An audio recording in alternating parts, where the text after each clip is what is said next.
Welcome back to Game Talk 24/7. The Olympics are in full effect and full swing, and it's almost over. This is the final week of the Olympics. This upcoming Sunday is the closing ceremony. So where are the medal counts right now? Who has won gold medals and silver medals and bronze medals for the United States?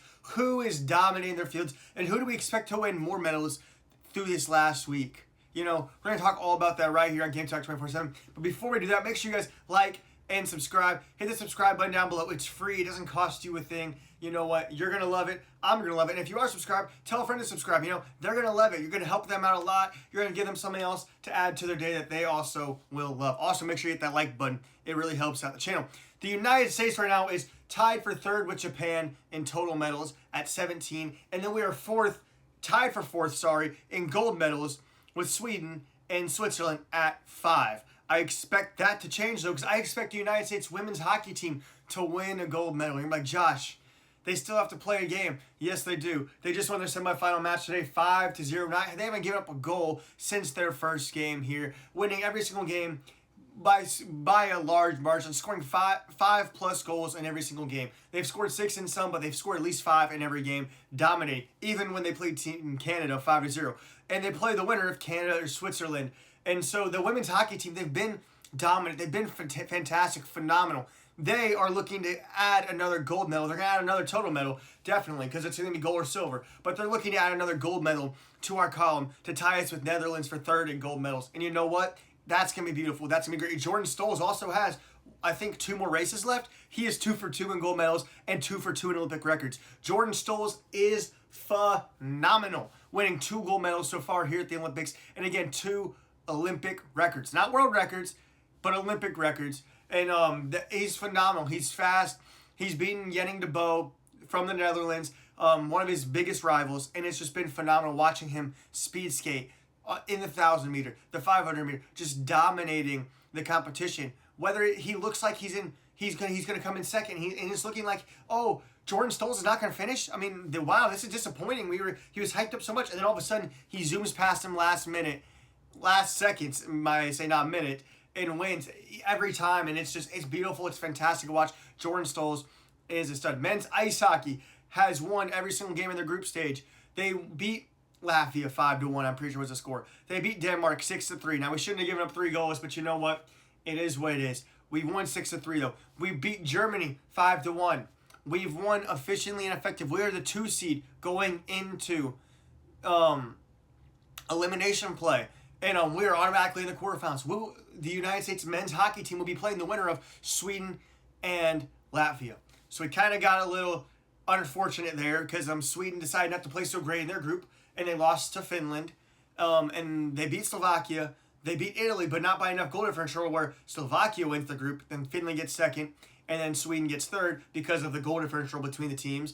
And so since Sweden finished third in their group, we have to play either them or Latvia, and it'll most likely be them. And they are the third, probably most talented team in the Olympics and men's hockey. But you know what? We can beat them. People say in the Four Nations, the USA lost to them in the Four Nations last year and last February. So how can we beat them now? Last February, when we played them in the Four Nations, we were already guaranteed a spot in the final against Team Canada. So looking at that, we struggled with a lot of injuries last year in the Four Nations face-off also. With that being the case, why are we going to play our stars as much? And why are we going to play, not even just stars, because everyone's, in hockey, it's stars, it's just a starting line, which is 5, and then you rotate lines, so it's not really starters. But why are we going to play our best players in our top 2 lines, top 3 lines a lot, when throughout that whole tournament, we've been struggling with injuries, that whole Four Nations face-off? We've already guaranteed a spot in the final against Canada, so why would we go out there and play our top lines crazy minutes? You're not. You're going to play your 4th line and 5th line more than you would play your 1st line, 2nd line, 3rd line to give them rest so that they can play better against Canada and go win against Canada. And as we saw, the United States team took Canada overtime. They had their lead for most of the game. They took Canada overtime, and they almost beat Canada. You know what I mean? So again, it's just a fact of, well, how can they do this when they didn't do it there? It's a different time. It's a different year. It's a year later. The United States team is better than they were a year ago. They're healthier than they were a year ago. And they should make it and move on to the semifinal and into the gold medal match. They'll probably be playing Canada in the gold medal match, and it'll be a rivalry in both the women's and men's hockey gold medal matches. Can the United States pull off an upset in men's hockey and win the gold medal. Speaking of gold medals, freestyle skiing, we have Elizabeth Lemley getting a gold and a bronze in mogul skiing. In dual mogul skiing, she got the bronze, and in regular mogul skiing, she got the gold. Also, speaking of freestyle skiing, Jalen Koff got the silver in both the women's moguls and women's dual moguls skiing. Also in slope style, Alex Hall for the men, got a silver medal in slope style free skiing, slope style skiing.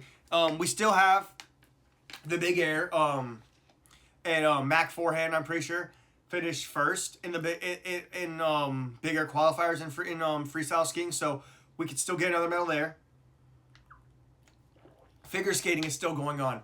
While Ilya Malinin did not have a great day and did not medal, even though he's expected to win the gold medal by 30 or 40 points, he had the worst skate he's ever had in a long time. The women still have a chance to win 1 to 2 medals for the United States to get our medal count back up. Chalk and Bates, Maston Chalk and Evan Bates got a silver medal when they expected to win a gold medal on what was kind of controversial judging that's been going on in figure skating, just you've seen go on in the world of figure skating for a long time, whether it's certain countries having favoritism over other countries or what not there. We also got a bronze medal in the luge by Ashley Farquharson.